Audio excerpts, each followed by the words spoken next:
I'm really glad to have the opportunity to share this report with you that I had the pleasure of preparing for the QQ Committee of the Northwest Colorado Council of Governments.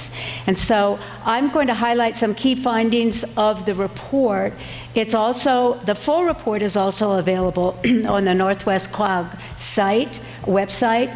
And then Shanna, who is guarding the door in the back, Shanna, exactly, has some copies of the summary report. And then in addition, the PowerPoint is going to be available. So got you covered if you'd like more information about this report. The report really has three purposes. First is to describe the link between water and the economies of 6 West Slope headwater counties that are highlighted on this graph here. Second, it describes the link between these economies and other regions of the state, because we are far more connected economically than people realize. And then the third point is to describe the compromised economic consequences of Trans Mountain water diversion projects and other constraining water projects. And since we are in Lake County, Perry suggested that we prepare a supplemental piece on Lake County and how it fits into the same parameters of this piece regarding the West Slope headwater counties. And I'm really glad you asked us to do that, because you are a very unique place in Lake County. Okay, so fair question. Why was this report prepared? Well, there has been some recent attention regarding the adverse economic consequences of purchasing ag water from the Eastern Plains, the sort of buy and dry scenario. And there's been an uncomfortable sort of inference, well, if there are going to be severe adverse consequences to the Eastern Plains, why don't we consider more Trans Mountain water diversion projects from the West Slope? Maybe they will cause less adverse economic consequences.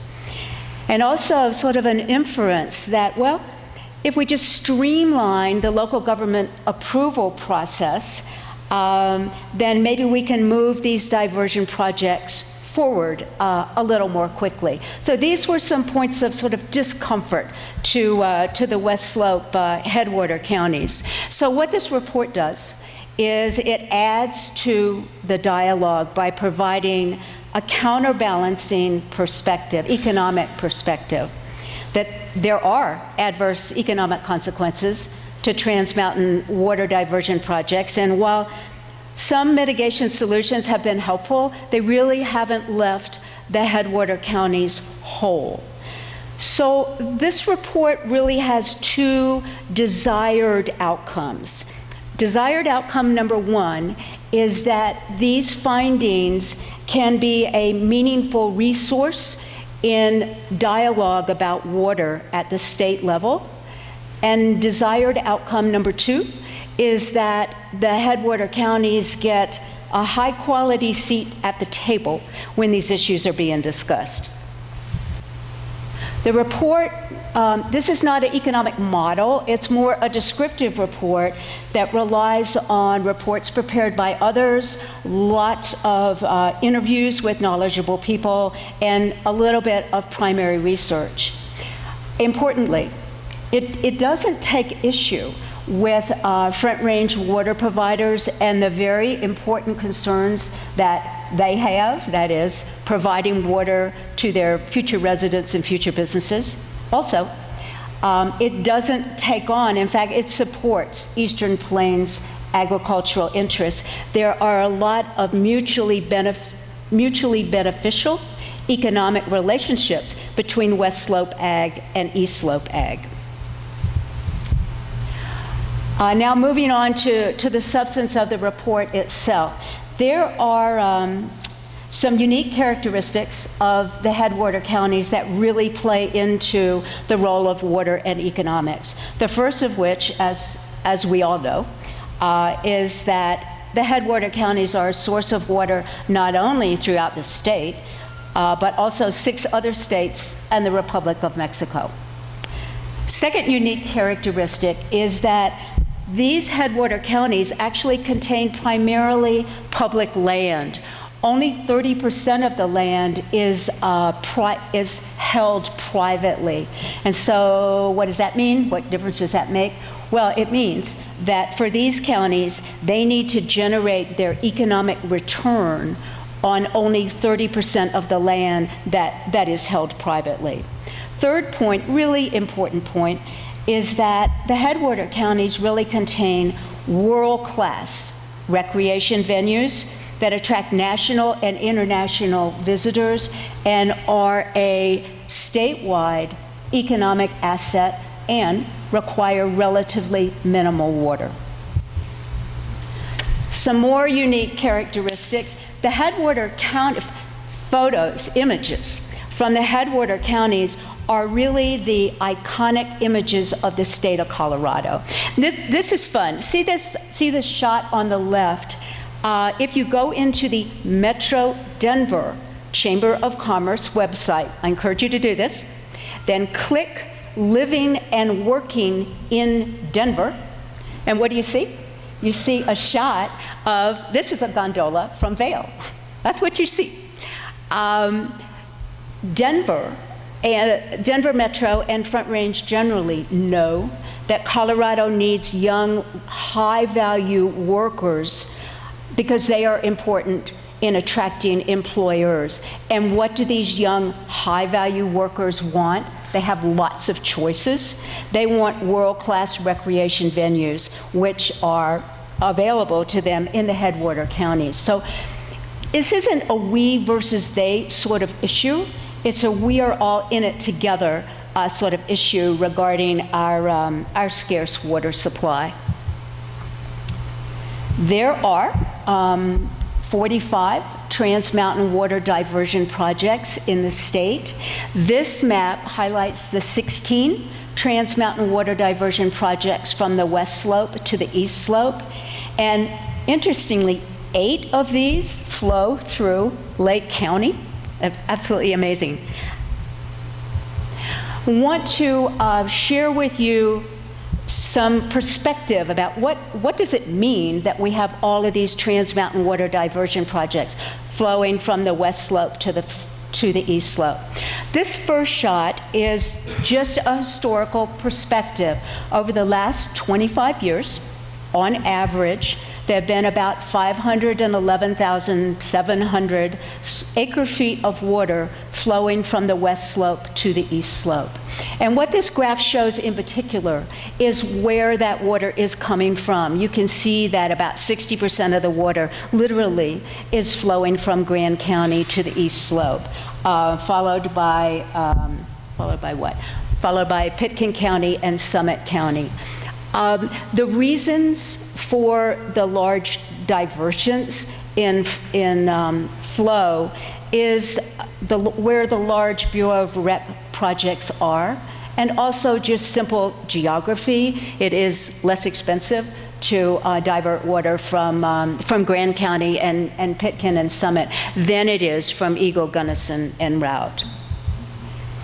This graph is just another way to look at the significance of Trans Mountain water diversion projects. This is a little more specific snapshot, if you will, looking at 5 different specific locations. What this graph shows is the percent of stream flow reduction attributable to Trans Mountain water diversion project, and the percent of stream flow that is not attributable to a diversion project. So, for example, in the Fraser River, right in the heart of the town of Winter Park, 59% of the historic flow is attributable to Trans Mountain water diversion. That is, it doesn't flow through the town of Winter Park, and 41% does. So these are just 2 different graphics to give folks a feel for Trans Mountain water diversion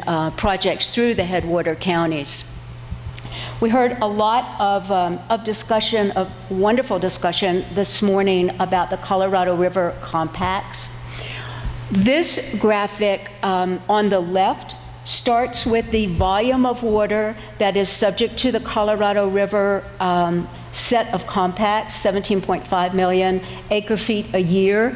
And then in olive green is the amount of water that is allocated to the state of Colorado. And there's 3 different greens, and because there's 3 different interpretations of that number. And then in yellow, and this is the important part, in yellow, after you take off current consumption, in yellow is the amount of water remaining in Colorado to be distributed, and it ranges, amount of estimated water, it ranges from a high of perhaps 1.4 million acre-feet to a low of minus 168,000 acre-feet. Couple of points here, a couple of major points here. Number one is the headwater counties not only have legal responsibilities for water to flow to the east, but they also have legal responsibilities for water flowing to the west. And although experts disagree on which yellow bar is correct, there's not much water left to be distributed anywhere. So still, so what? So a lot of water is diverted to the east, hoisted over the mountain, and a lot of water flows to the west. A really fair question. So what difference does that make from an economic point of view? And the heart of the story, heart of the report, I'm sorry, using illustrative stories, is focusing on the compromised economic consequences of these water diversion issues. And the report goes into detail about each one of these economic consequences. I just want to maybe just highlight one of these, which I found particularly interesting, and even more interesting after I learned about Lake County. And that is this last item on the bottom.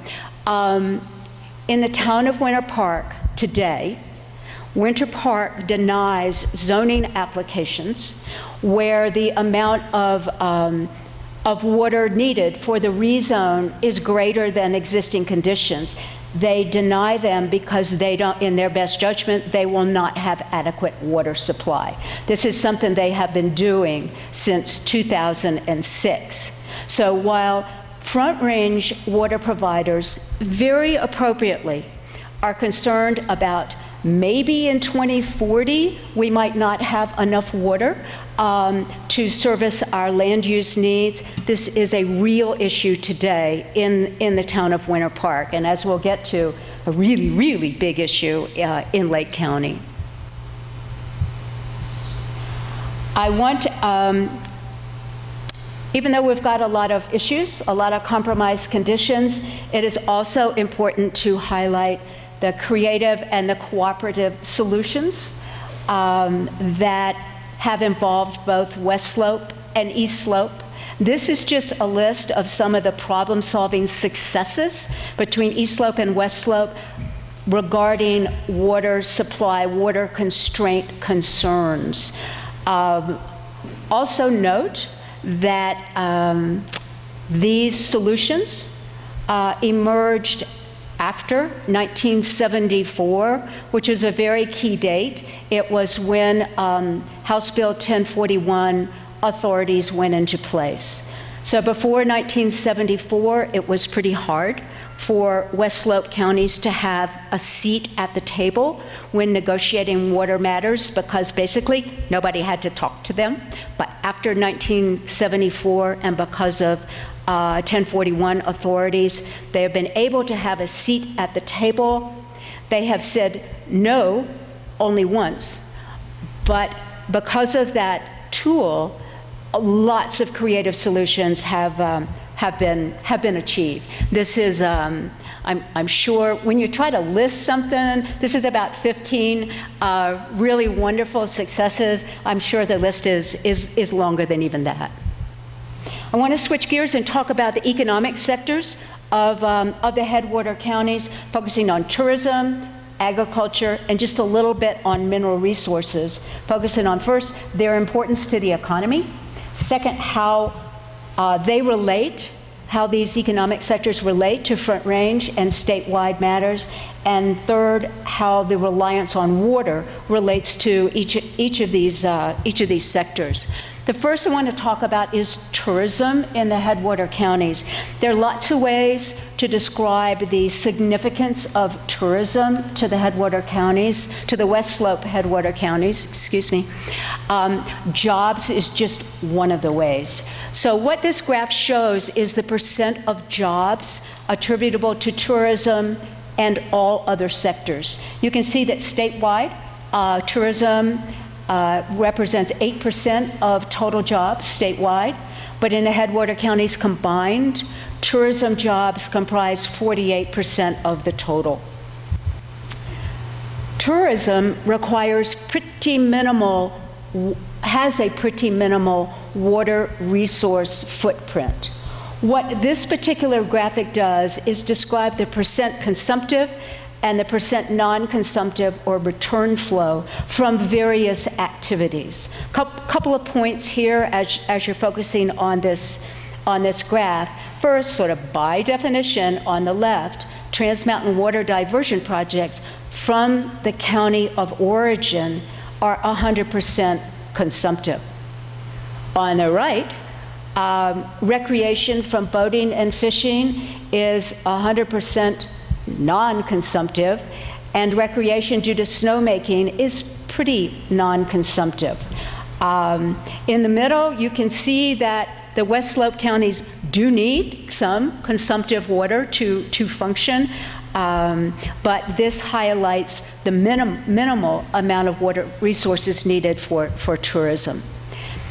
This particular slide shows the location or the primary residence of homes that are owned by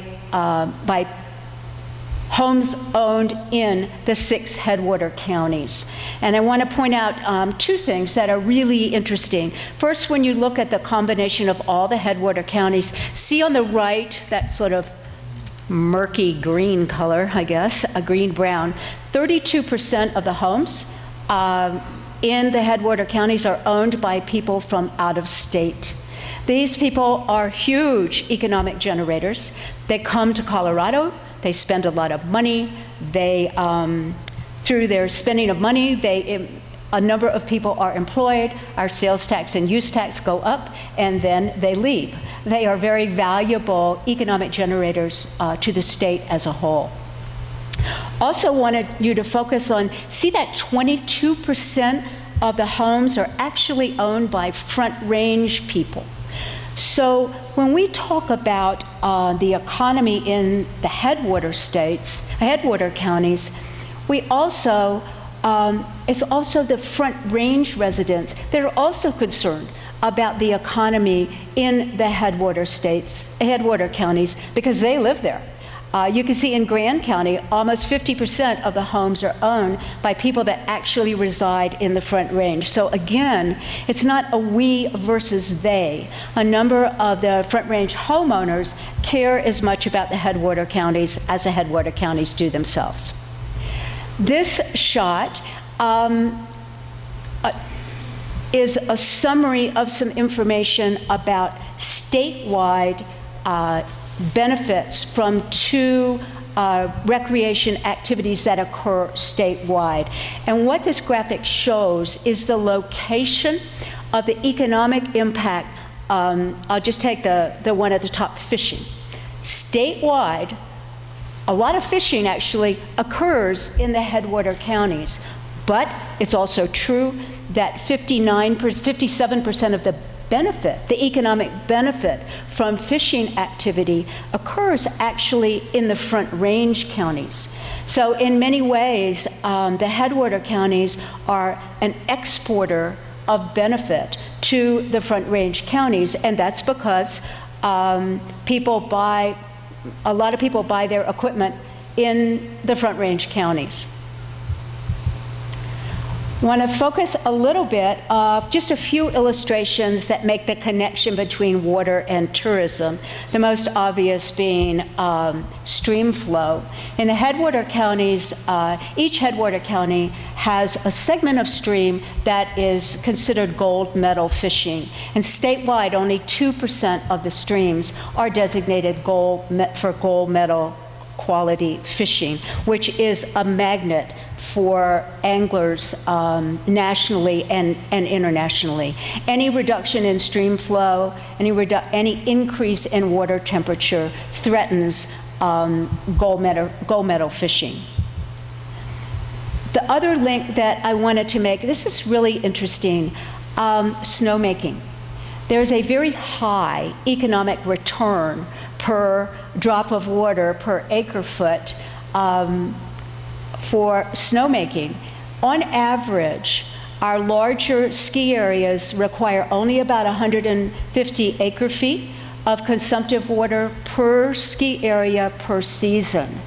And on average, they will make snow on about 500 surface acres, but that little amount of acre-feet of consumptive water assures these counties, assures DIA, of November and December skiing for our out-of-state skiers and assures jobs during our high-value holiday season. Now, I know a lot of people in Colorado don't necessarily ski in November and December because they can check out how good the quality skiing is. What snowmaking does is assure people that are going to be traveling from arid Atlanta that indeed there will be snow in November and December for their purposes. I want to switch gears and talk about agriculture a little bit. Agriculture is often an understated resource, particularly when described by economists such as myself. Many attributes of agriculture in the headwater counties, the values can be intrinsic and can be qualitative. Agriculture is part of the historic culture. It dominates our private sector land use. It has a complementary relationship to tourism, although I have learned from my rancher friends that there is a love-hate relationship between ranchers and tourism. The landscape of agriculture itself has some intrinsic value to residents and visitors, plus the return flows from flood irrigation sustain late season stream flows. And there's a direct relationship between cow-calf operations on the West Slope and Eastern Plains feedlots. In our headwater counties, just looking at private sector land, 73% of the private sector land is in agricultural use, so clearly agriculture is a dominant factor on our landscape scene. Agriculture is even valuable to winter visitors. I thought this was really interesting. CSU, as you probably know, does a lot of surveys in our mountain communities. This is a survey that highlights some information from a survey they did in Gunnison County in March. They found, and I'm just focusing on the bottom bullet, they found that 54%, over half, of the people that were surveyed would reconsider their visit, that is, might not visit the Gunnison Crested Butte area if only 25% of the ranch land were converted to another use. So although they were invariably coming to ski, it was the landscape and the image of the ranches that were very, very important to them. This image this graph shows the change in acres of land in farms, which is a term that the Census of Agriculture uses. So this is a percent change in acres of land in farms from 1929, before the first Bureau of Rec project, to 2007, which is the latest available data. And you can see in the 15 counties that comprise the Eastern Plains, over that very long time period, there's been a net increase of 23% of acres of land in farms in the Eastern Plains, and there's been a net decrease of 9% of land in farms among the 6 headwater counties. The major point here is that the agricultural land in the headwater counties is all the more precious to the headwater counties because it's been on the downhill.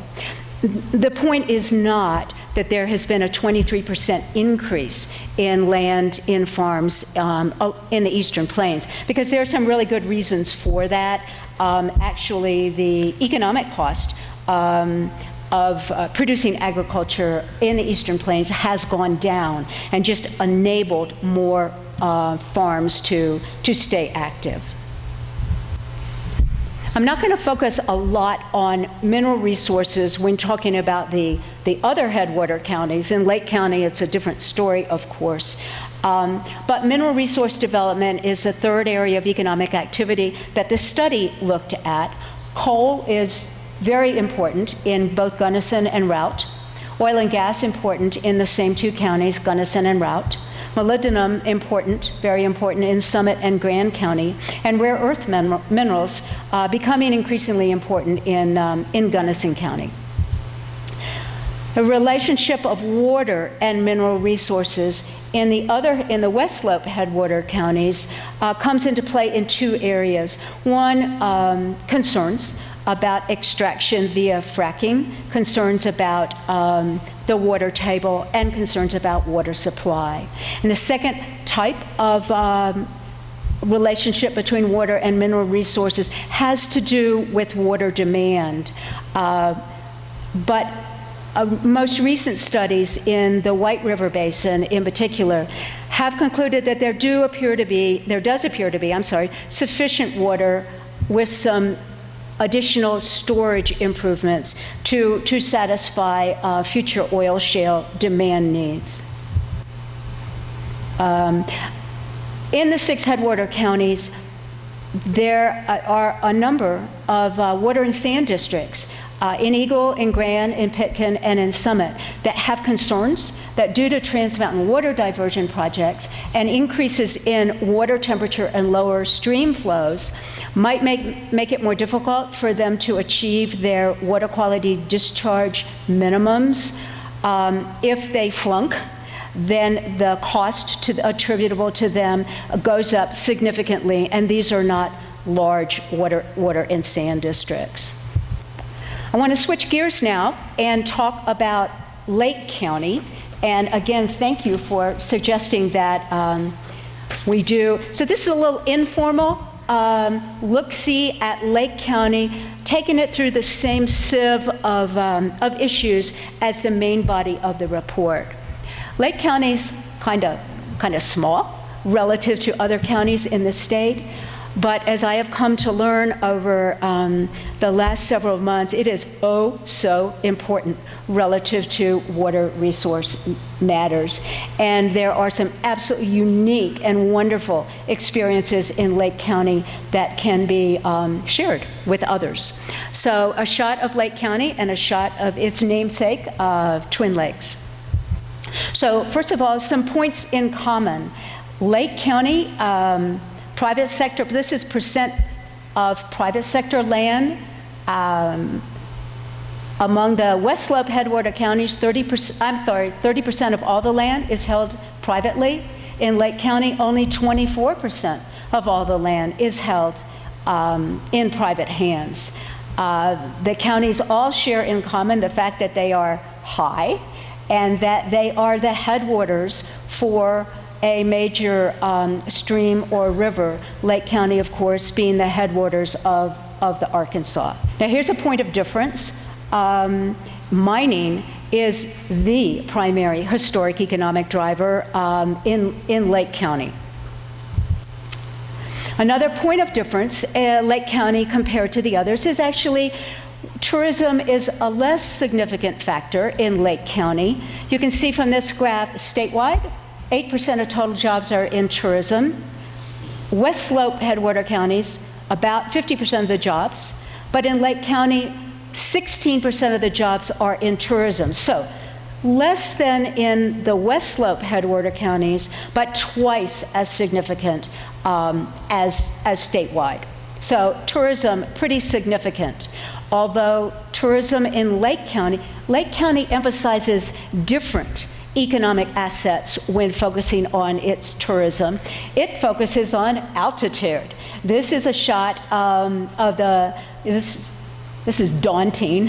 This is a shot of the map of the Leadville 100 race series on the left. And on the right, this is a shot of an angler in Turquoise Reservoir. Lake County is beginning to promote its flatwater fishing. A point of difference, agriculture is, there are relatively fewer ranchers and ranch land in Lake County than in the other headwater counties. In Lake County, about 25% of the privately held land is held in some type of agricultural use.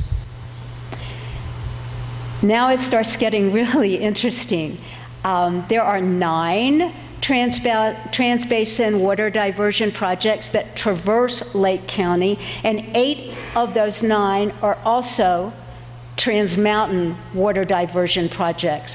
Collectively, the diversion projects divert about 141,100 acre-feet annually. And you can see 2 shots, one on the left and one on the right, of both trans-mountain water diversion projects as they penetrate Lake County. The county has a concern about these projects. The pattern of water releases is man-controlled, not nature-controlled, and it does have some damaging impact on the riparian corridors. But there's also opportunity. There are good physical locations for additional high-altitude water storage projects and water supply sharing opportunities. I use this one graphic to share with you what is just the most fascinating aspect of Lake County to me as I was doing this research. This is probably an understated statement that there is constrained growth opportunities in Lake County outside of the Parkville Water District. Parkville Water District is about, we're in the Parkville Water District, I imagine, is about 1.4 square miles of land in Lake County. Lake County has 379 square miles, so about 1% of the total land is in the Parkville Water District. Outside of the Parkville Water District, it is hard to impossible to acquire water to develop. For business purposes, to develop a subdivision, to develop. The water that is available is most likely buying a share from Twin Lakes if you can find a seller. And if you can find a seller, the water costs are very high, about $25,000 an acre-feet. So as I have learned, year after year, the state demographer forecasts sort of these linear forecasts going up for Lake County population and employment. And year after year, outside of Leadville, Lake County does not achieve those objectives because they can't, because there is no water. This graph, again, long time look at population growth in yellow in Lake County. Over this long time period, the average annual increase is 0.5% a year, and then contrasted with growth in the state as a whole. Average annual over that long period, 2% a year. There may be other counties in this situation, but to me this was an absolutely fascinating constraint.